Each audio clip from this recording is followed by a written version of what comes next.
სახელითა მამისათა და ძისათა და სულისაწმინდისათა.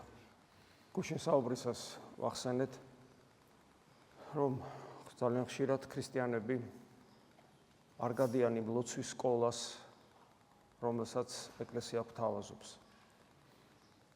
რა თქმა უნდა, სკოლა იმის სკოლა, რომ ადამიანი ლოცვის სწავლის პერიოდში ვითარდება, ერთ ადგილას არ ჩერდება და ეს განვითარება უნდა იყოს ასახული მის ცხოვრებაზე, მის სულიერი ცხოვრების გამოცდილებაზე. და ამიტომ ყოველად დაუშვებელია, რომ ადამიანი წლების განმავლობაში, ათეული წლები კითხულობდეს ერთ და იგივე ლოცვებს და არ ესმოდეს შიგრა ხდება. ამის უამრავი მაგალითი მაქვს. პირადად მე როგორც სასულიერო პირს, თვით მამაო ჩვენოს რამდენიმე სიტყვის არსიც კი არ ესმით ხოლმე ხშირად ადამიანებს, მიუხედავად იმისა, რომ შეიძლება 20, 25, 30 წელი ეკლესიის წიაღში იყოს. უბრალოდ არ ფიქრობენ და რაღაც თქვა სხვა ლოცვებზე, დილის ლოცვა იქნება ეს საღამოს თუ ასე შემდეგ, ზიარების წინ და ფსალმუნები, პარაკლისები, დაუჯდომლები და ასე შემდეგ. ეს ერთი უკიდურესობაა. მეორე უკიდურესობა არის ის, როდესაც ადამიანი საერთოდ უგულებელს ყოფს ამ ლოცვებს და მხოლოდ ფიქრობს, რომ საკმარისი არის იესოს ლოცვა, თუმცა ჩვენ პრაქტიკაში ხვდებით, ყოველდღიურ პრაქტიკაში სხვათა შორის, თვით წმინდა მამებთანაც მათ ცხოვრებაში, რომლებაც მწვერვალებს მიაღწიეს ისიქასტურ პრაქტიკაში, მიუხედავად ამისა, ისინი მსახურობდნენ თუნდაც ლიტურგიკულ ცხოვრებას ეწეოდნენ, ლიტურგიკული ცხოვრება ტექსტუალური ლოცვებია და ამავე დროს ფსალმუნებიც უყვარდათ და სხვადასხვა ტიპის სხვადასხვა მსახურებანიც. ანუ ეს ერთი მეორეს არ გამორიცხავს, ხელს არ უშლის.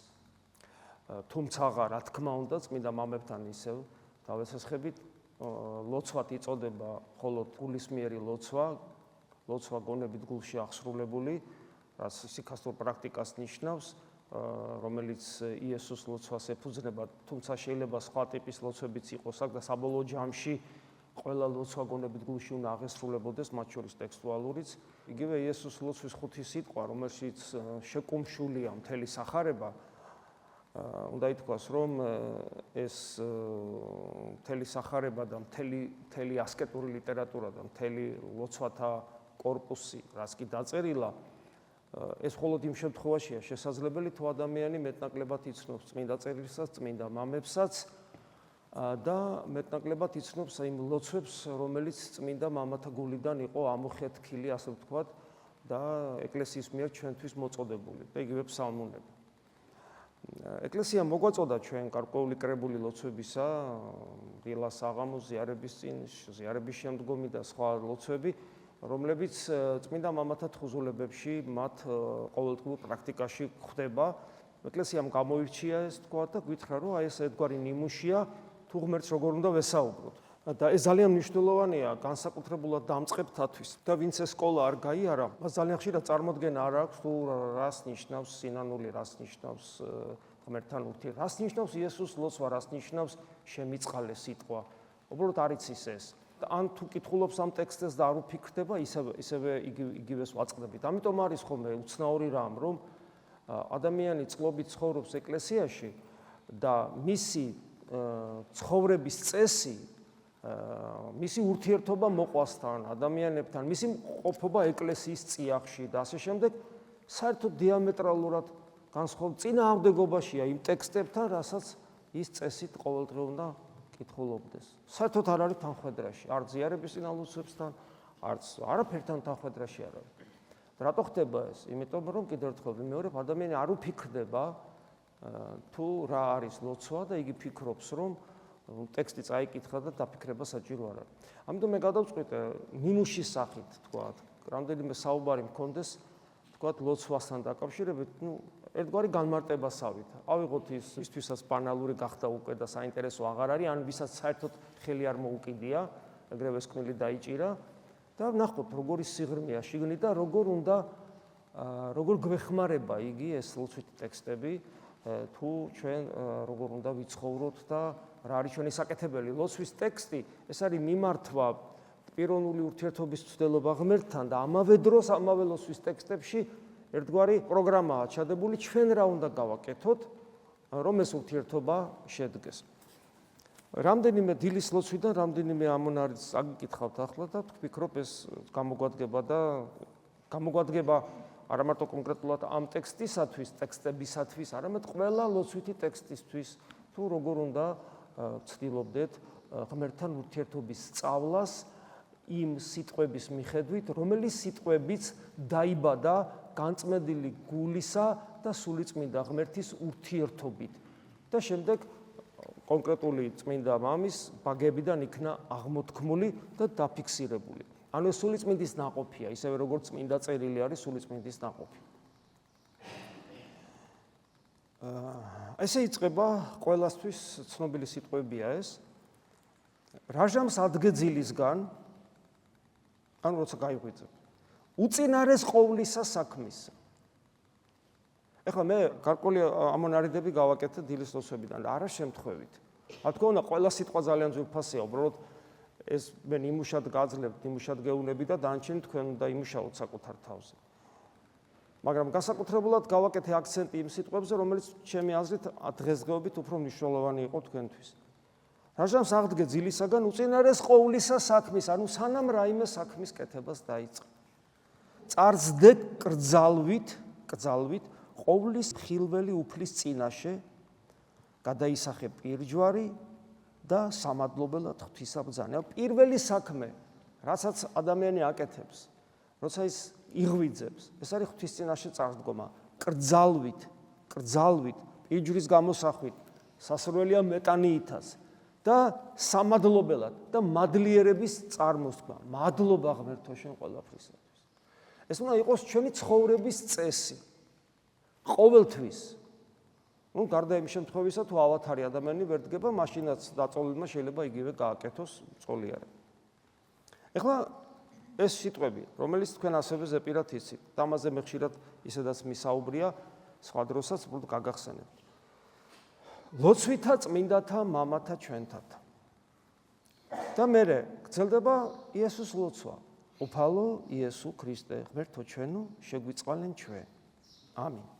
ანუ იესოს ლოცვით ვიწყებთ, ეს იმათ გასაგონად, ვისაც ეშინია იესოს ლოცვის და რატომღაც გაურბის და ფიქრობს, რომ ერისკაცთა საქმე არ არის. ყოველი ერისკაცი სწორედ იესოს ლოცვით იწყებს ნებისმიერ ლოცვას. უფალო ლოცვითა წმინდათა მამათა ჩვენთათა, უფალო იესო ქრისტე, ღმერთო ჩვენო, შეგვიწყალენ ჩვენ. ოღონ ამ იესოს ლოცვას წინ უძღვის ეს სიტყვები, ლოცვითა წმინდათა მამათა ჩვენთათა.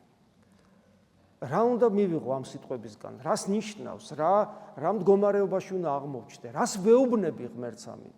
ამით ღმერთს ვეუბნები, რომ ვაცნობიერებ ჩემს ცოდვილობას, ჩემს უღირსობას, მაგრამ უიმედოდ არ ვარ, იმიტომ რომ ახსენდება პავლე მოციქულის სიტყვები, რომ ჩვენ გარს გვახვევია, ღრუბელივით გარს გვახვევია ურიცხვი წმინდა მოწამე, ანუ ადამიანები, რომელმაც დაამოწმეს ქრისტეს ღმერთობა თავის ცხოვრების წესით, რომლებიც ზეცაში არიან გადასახლებულები, ისინი ჩვენ გარს გვახვევია, ჩვენ მათი ორგანული ნაწილი ვართ ქრისტეს ხორცითა და სისხლითა და სულიწმინდა ღმერთით, მათთან ერთობაში ვართ, ანუ ეკლესიის ორგანული ნაწილი ვართ.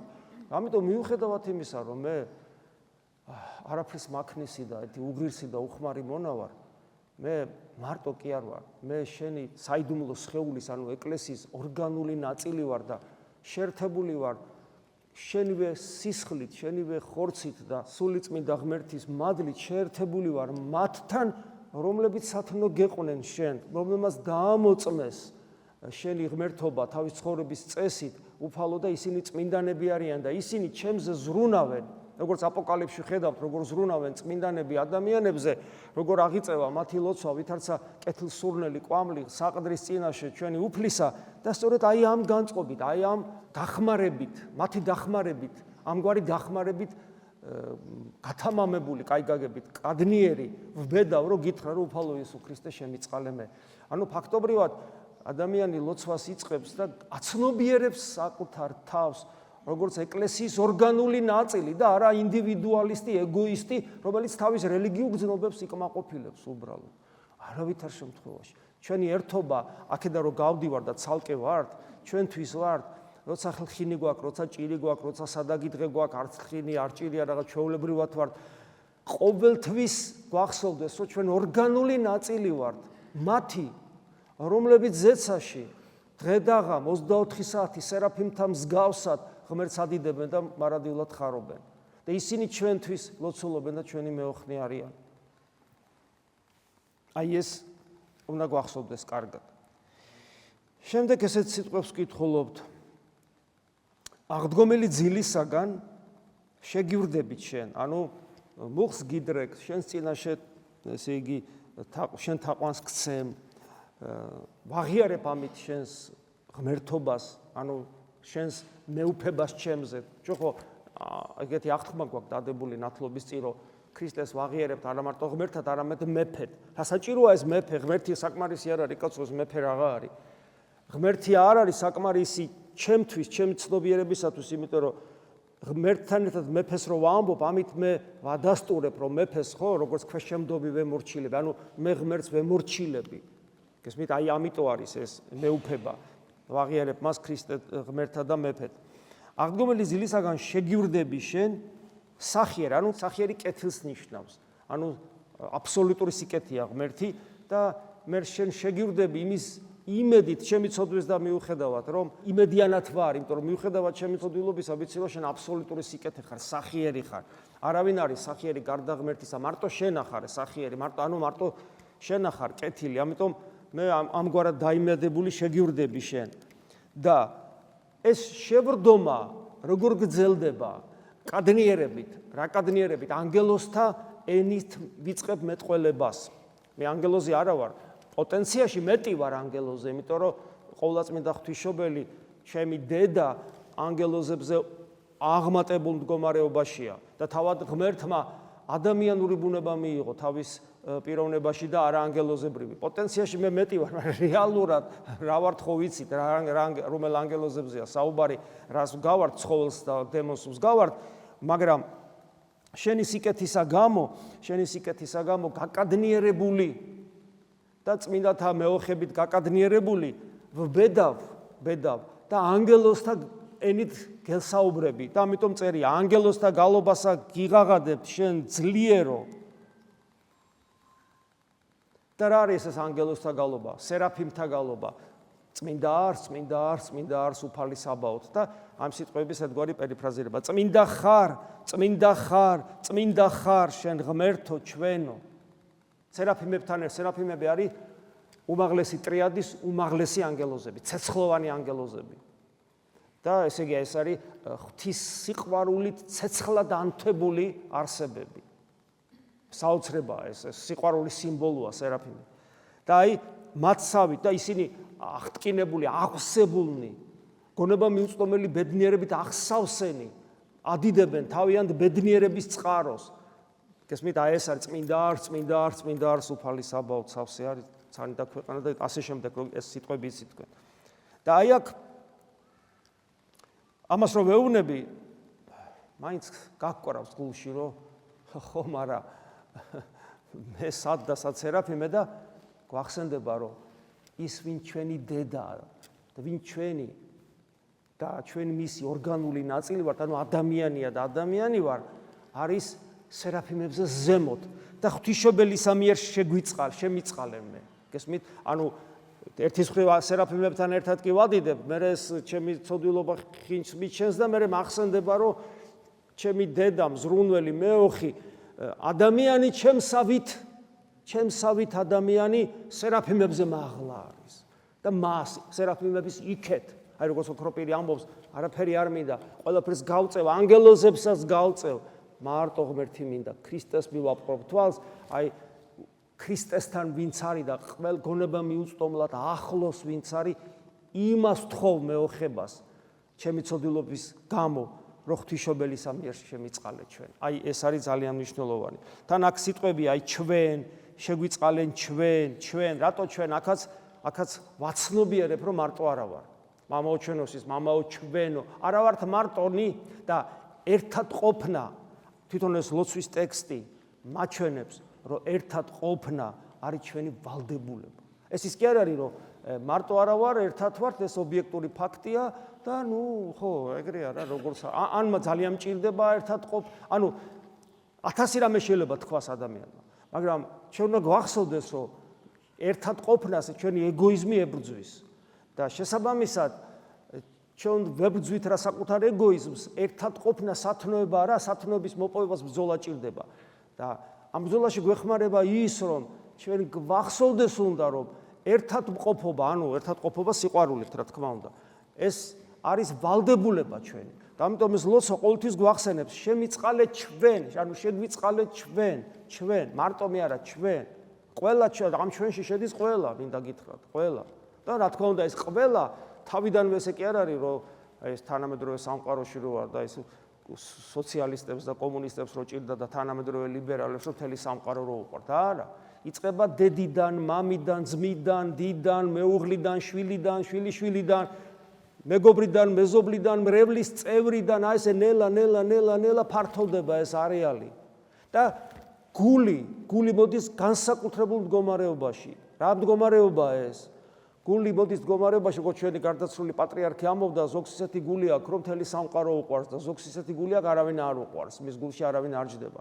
გული როგორი უნდა იყოს, რომ ის კი არა, რომ მთელი სამყარო უყვარდეს და ერთი ადამიანი ვერ უყვარდეს. გული უნდა იყოს უნივერსალურ მდგომარეობაში, მას ერთი ადამიანი და სამყარო ერთნაირად უყვარდეს. ეს არის წმინდანობის მდგომარეობა. მაგრამ ეს წმინდანობის მდგომარეობა საფეხურებრივად იწყება ჩვენში. დედა, მამა და ასე შემდეგ, როგორც ჩამოთვალე და ნელა ეს არეალი ფართოვდება, ოღონ ფართოვდება არა ესე იგი ადამიანური ძალისხმევით უბრალოდ, თუმცა ჩვენი ძალისხმევაც მნიშვნელოვანია, არამედ საღვთო მადლით, როცა ჩვენ გვენიჭება გონება ქრისტესი, გული ქრისტესი, სული ქრისტესი. და როცა ჩვენში ქრისტე მკვიდრდება. ცხედრისაგან და ძილისაგან, საწოლისაგან და ძილისგან. ეს შემთხვევითი არ არის, რომ ორივეა, შეიძლება ადამიანი საწოლიდან წამოდგეს და ისევ ცნობიერებით ეძინოს. გესმით? ეს ძალიან მნიშვნელოვანია. შეიძლება გაიღვიძოს ცნობიერად, მაგრამ წამოდგომა დაეზაროს. ამიტომ ესეც უცნაურად ესეთი ნიუანსებია ამ ლოცვაში, იმიტომ რომ ეს ხო პრაქტიკიდან წმინდა მამები ამას ხო თავის ცხოვრების პრაქტიკიდან აღმოსთქვავდნენ, გესმის და მან იცის, რომ ორივე საჭიროა რა, ფიზიკურადაც უნდა წამოდგე და სულიერადაც უნდა გაიღვიძო და მარტო ერთი საკმარისი არ არის. ამიტომ ამბობს ცხედრისაგან და ძილისაგან აღმადგინე მეუფალო. გონება და რადგან უფალს ვთხოვ, ეს ნიშნავს იმას, რომ მე კი შემიძლია ავდგე და გამოვფხიზლდე, მაგრამ ეს არ არის ჩემთვის საკმარისი. მე უფალს, იმიტომ რომ ეგრე ცხოველიც, ძაღლიც წამოხდება და გაიქცევა. მე ესე კი არ მინდა. მე მინდა ავდგე შენთვის. და აი ამაში მინდა დახმარება მე. მე ავდგე შენთვის, შენ სადიდებლად. გესმით? როგორც შენი ხატი და მსგავსი და არა უბრალოდ როგორც ფიზიოლოგიური არსება. ამიტომ ვეუბნები, მე აღმადგინე უფალო. გონება და გული ჩემი განანათლენ, გონება და გული ჩემი განანათლენ საღვთო მადლით, იმიტომ რომ შენ თუ ამას არ იზავ, მე როგორც არ უნდა ვეცადო, რაც არ უნდა მოვიმოქმედო, არაფერი არ მიშველის. იმიტომ რომ მხოლოდ ნათლითა შენითა შემიძლია ვიხილო ნათელი. როგორი ძლიერი თვალიც არ უნდა მქონდეს მე, თუ სინათლე არ მოხდება ჩემ თვალს, მე ამ სინათლით ხედავ კედელს, რომელიც ასევე სინათლეს ირეკლავს, ხო? ეს პრინციპია, ფიზიკური პრინციპი, ერთგვარი სიმბოლოა, ხო, იმისა რაც ხდება. ღმერთის გარეშე მე არ შემიძლია ღმერთის დანახვა. და ამიტომ ვთხოვ მას, რომ ჩემი გონება და გული განანათლენ და ბაგენი ჩემნი აღახვენ.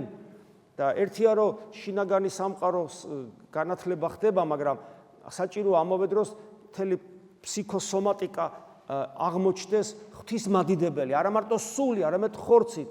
პავლე მოციქული იტყვის, ადიდეთ ღმერთი ხორცითა მაგითა თქვენითა, ხორცითა მაგითა თქვენითა. ისიქასტური პრაქტიკა ნიშნავს ღმერთის დიდებას და ძიებას არა მარტო სულით, არამედ ფსიქიკით და ხორცით. აუცილებლად ეს სამივე კომპონენტი მუშაობს.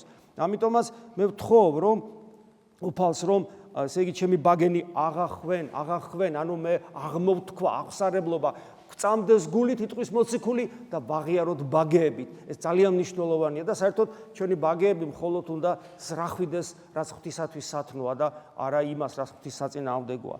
და ბაგენი ჩემნი აღახვენ, გალობად შენდა. გალობა ნიშნავს რას? ღვთის დიდება, რომელშიც სწავლობ მე ღმერთის სიყვარულს. მე არ მაქვს ეს სიყვარული, მაგრამ დამეხმარე, რომ გიგალობო შენ, ანუ რას ნიშნავს გიგალობო? მადლიერები, ვხარობ რა, რომ ხარ, ვხარობ რა, რომ მეც ვარ შენი წყალობით, ვხარობ რა, რომ წმენა მომეცი, ვხარობ რა, რომ შენს წინაშე დამაყენე, ვხარობ ყველაფრისთვის, რაც შენ მომანიჭე და ეხლა მე მადლიერებით მინდა გიგალობო. აი ამას ნიშნავს ეს. და ეს გალობა სერაფიმების მსგავსი გალობაა. წმინდაო, სამებაო, წმინდა ხარ, წმინდა ხარ, წმინდა ხარ, შენ ღმერთო ჩვენო. შეგვიწყალენ ჩვენ. კიდევ ერთ მუხსა გიკითხავთ. მეხსეულად საჯვილი მოვიდეს და თითოეულისა საქმენი განშიშულდნენ. ეხლა ამით მე მასწავლის ეკლესია, რომ ეს ყველაფერი კარგია, მაგრამ არ დაივიწყო შენი ცოდვები და შენი ბრალეულობანი. ცოდვა არის შენი მდგომარეობა, დაცემული, ხოლო ბრალეულობა შენი დანაშაულები, რომელსაც ჩვენ ცოდვილი ბუნებით, ჩვენი პიროვნული არჩევანით ჩავდივართ. ღვთისმშობელსაც ცოდვილი ბუნება ჰქონდა, ასეთი იშვა, ის ადამიანის მემკვიდრეა, მაგრამ მას დანაშაული ბრალეულობა არ ჰქონდა, იმიტომ რომ პიროვნული ცოდვა არ ჩაუდენია. ამით არის ღვთისმშობელი ძალიან დიდი. როგორ მოახერხა ეს? მადლით და ბრძოლით. ხო და ჩვენ როცა ვამბობთ, რომ მეხსეულად საჯვილი მოვიდეს, ჩვენ უნდა გვახსოვდეს, რომ ჩვენ ცოდვილებიც ვართ და ბრალეულობაც გვაქვს, ორივე გვაქვს. და არ დაგვავიწყდეს, რაც გაგვიკეთებია და ოღონ ამ არ დავიწყებას გარკვეული ზომიერება ჭირდება, ეს უკვე მოძღვართან გასარჩევის საქმეა ხოლმე, მაგრამ ამბობს არც ეს დაგვავიწყდეს, რომ ჩვენ აი ამ წუთშიც, აი ამ ხლა ამბიონზეც რომ ვდგავარ, ცოდვილიცა ვარ და ბრალეულობაც ამაქვს უამრავი, აი ამ წუთშიც კი ეს არ უნდა დამავიწყდეს, ამიტომ მახსოვდეს, რომ მეხსეულად საჯვილი მოვა, ანუ მეხსეულად და როდის არ ვიცი, უფალი გახსოვს, როგორ გვასწავლით, ყველაზე ძალიან როცა არ მოელი, მაშინ მოვა. მეხსეულად საჯვილი მოვიდეს და თითოეულისა საქმენი განშიშულდნენ. რა ფარავს ჩვენ საქმეებს? ბევრი რამე, მათ შორის ჩვენ თონაც ფარავთ, ნიღაბი გვიკეთია კეთილშობილებისა, კეთილი ადამიანისა, ქრისტიანისა, ამავე დროს ჩვენი ხორციელი ბუნებაც ფარავს. ანუ არ ჩანს ჩვენი ცოდვები ესე აშკარად და ჩვენ ვიცით, რომ შეუნანებელი ცოდვა ყველა განშიშვლდება საშნელ სამჟავროზე. ამიტომ ამას ვახსენებ საკუთარ თავს, რომ უფალი რომ მოვამ საჯული, ჩემის ყველა საქმენი განშიშვლდება და ამითიდან გამომდინარე შიში დღაღატყობთ, ეს შიშს იწვევს, ბუნებრივია. ანუ ჩემი შიში საფუძველი არის არა ის, რომ ღმერთია საშნელი, არამედ იმიტომ, რომ ჯერ მე ვერ განწმენდილ ვარ. ჯერ და ამაში ჩემ ბრალეულობას უნდა ვხედავდე, იმიტომ რომ ზარმაცი ვარ, იმიტომ რომ გულისხმო ვარ, იმიტომ რომ კონცენტრირებული არა ვარ, იმიტომ რომ დროს კარგავ და ასე შემდეგ.